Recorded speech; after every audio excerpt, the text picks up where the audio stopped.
झाली का खेळून रासलेला? तू माझ्यावर वॉच ठेवलंयस गुलाब? ठेवायलाच पाहिजे ना बाबा. आता तुझ्या अय्याशीसाठी मी माझ्या एवढ्या मोठ्या डीलची रिस्क नाही घेऊ शकत ना. साल्या, तिप्पट पैसे घेतोस ना तू. मग काय धंदे लावलेस? पार्टी संपेपर्यंत थोडं शांत बसावं. इतकाही दम नाही घेता येत का तुला? काय करतोस गुलाब? काय करतो? काय केलं मी? काय माती खाल्ली आहे का मी? अरे तुझ्या माती खाण्याची वाट बघत बसू का मी? एक गोष्ट लक्षात ठेव युवराज, ही डील माझ्यासाठी खूप महत्वाची आहे आणि त्याची किंमत सुद्धा देतोय मी तुला. काही गडबड झाली ना तर सगळ्यात अगोदर तुझे अवयव काढून गिधाडांना खायला देईन तुझी बॉडी. अरे बाबा, काही फालतूगिरी नाही होणार आहे. तुझा माल सेफ आहे आणि कोणाला काही खबर लागलेली नाहीये.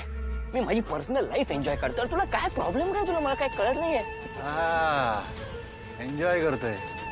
दिसतंय मला तू काय एन्जॉय करते ते. कोण होती ती आयटम जिला तू हॉटेलमध्ये घेऊन गेला होतास? अरे ती पोलिसांची खबरी वगैरे निघाली ना तर अरे बाबा नाही रे, साधी मुलगी आहे ती. तिला तिला हाय होऊन एन्जॉय करायला आवडतं आणि ती ती मला मजा करायला देते. बस दॅट्स इट. बाकी काय नाही. हा हा, चावट खांडेकर, खूप मजा चालली आहे ना.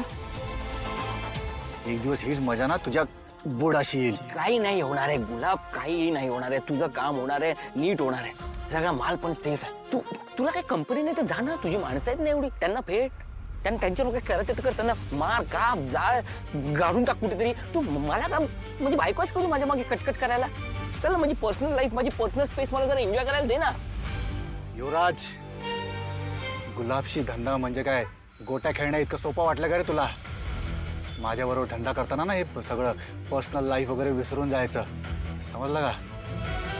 तुझे श्वास चालू आहेत ना, हे उपकार समज माझे. नाही तर तुझी अशी अवस्था करीन ना की बाहेरचे तुला कोणी खांडेकर म्हणणार नाही आणि घरातले तुला खांडेकर आडनाव लावू देणार नाही.